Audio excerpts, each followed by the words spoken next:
Hi and welcome back to the Ruby Tuesday. My name is Ruben and this is my review for Vikings Valhalla Season 2.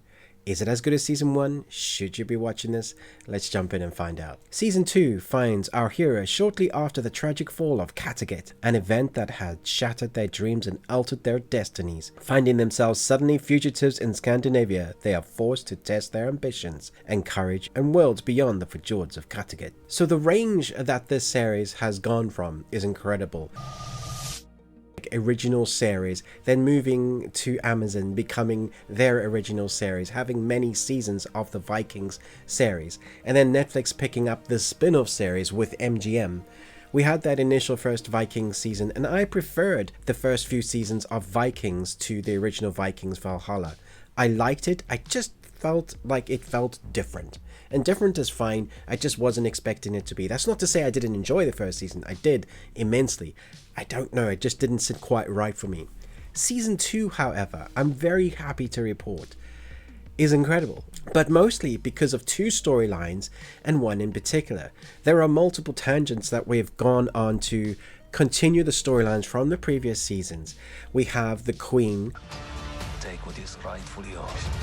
Her dealing with the court intrigue, and that for me is the weakest storyline in this season. I could have just thrown that away. I couldn't care less about that storyline. It's definitely padding for what's to come, so they're building up to the next seasons, and this season definitely feels like a padding season. If I were to do the trilogy of Star Wars, it might eventually become The Empire Strikes Back, but that's not to say there isn't a lot of fun. And I was mentioning the other two storylines that were incredible, one in particular. So the two storylines, we got Leif Erikson and Freydis Erikson, and they're the Greenlanders. That's where the story really started with. Now Freydis, she goes on a journey of her own and finds a people that she can connect to, but there's a whole interesting storyline there that I thought was really intriguing.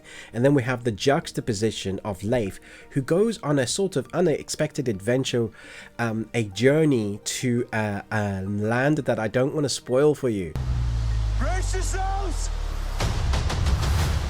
But the journey getting there, that is where I could watch so many seasons. What they go through, the band of anti-heroes, heroes that they kind of meet. You know, they're Vikings, but there's an eclectic group with Leif. So their journey is a massive adventure. And I wasn't expecting that from this season. So normally it's just kind of drama. Who is going to win over the court intrigue? We're going to have battles, raids. Who's going to become the next leader? Someone's going to betray someone. We have all of that in this season, but the fact that we have this adventure of them trying to get from one land to another, to a place they've never been, and the horrors or the adventures that they have to go through in between, that is where this series shines. And again, 100% I could watch 2 or 3 or 4 seasons of them just doing this, just Leif's adventures on this boat, sometimes on ice if you've seen the trailer, sometimes in the water, sometimes the people they're encountering, the things they have to go through. It's like a movie. You want a movie from that storyline, and that's the best thing I could say about the storylines within here. Some really shine well. And going back to Freydis, what she encounters I thought was a very interesting character progression. Do what Vikings have always done. We know she's always kind of been going towards this progression. She's a shield maiden, she's a warrior, but she's also going towards the spiritual side. She is that person that kind of listens to the old gods. And so we have this massive clash between old gods and Christian gods, bashing heads between the Vikings that have converted and the Vikings that have not converted. That is going to be the kind of war, the clashing that's still going on, because it's still based loosely on the historic things that have happened in the past. Obviously it's all dramatized, and you know it's all drama llama. So it's taking key points of things that happened in history and then kind of embellishing them. The drama, I think, is much better this time because the script feels much tighter. The dialogues feels good. It feels like you're invested in the character, the motivations, you believe that. The journey with Leif and his crewmates, the relationships formed in there very quickly, kind of fell in love with those characters. When stuff happens to some of those characters, like it always does in these type of series, you're gonna feel it. I thought, damn, I didn't know I would be so invested with these guys. I've never seen them before, and then something happens to someone and you're like, no, not that guy. Back on Freydis' character, there is a new character that you will recognize. Welcome to Jomsborg. If you're a fan of the Merlin TV series, the actor who plays Arthur plays a Viking here, and I was so taken back when I finally recognized him. I had to go look on IMDb and found out that he was a big draw for this season. I was like, this dude is incredible, because totally changed who he was, totally embracing that character, and I kind of love to hate him as a character.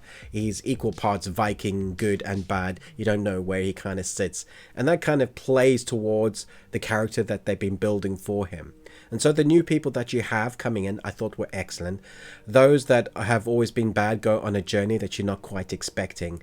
And then you get the action choreographed scenes, which is great, but they don't shy away from the violence and the gore. So when you do see the violence and the gore, boy, are you in for some nastiness. There's a bit where someone's playing with someone's face. It's just like a fleshy bit. And I was just like, what?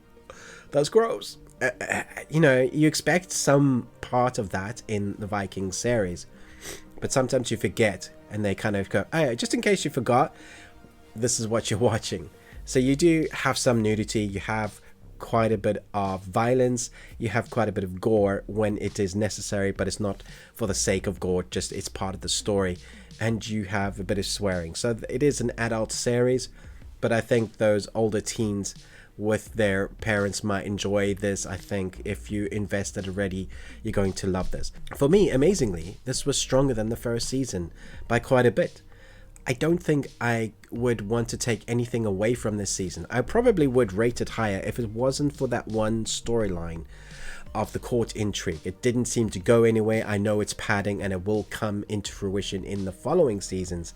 But as we reach the end of this, I guess the 8th episode of season 2, you do feel like, oh, I feel like I'm missing, like they've just stopped with there's nothing really concluded. If you were playing a game of chess, this part of the match would be the middle game. Season 3 would be perhaps working your way towards end game, unless they want 4 or 5 or 6 seasons. I don't know how long they're going to drag this out. I think there's scope there for a lot more series. Just felt, this season felt like padding, but it was such a ride that I didn't mind. So I'm going to give it 4.5 Nicolas Cages out of 5. You got one. Congratulations. Let me know your thoughts down below. The cinematography was great. The acting was excellent. The one storyline I could have done without, but apart from that, I thought it was a really solid second season. Let me know your thoughts down below. Thanks so much for watching. Please forgive my breathiness. Still recovering from pneumonia. But most of all, until next time, remember, live long and Tuesday.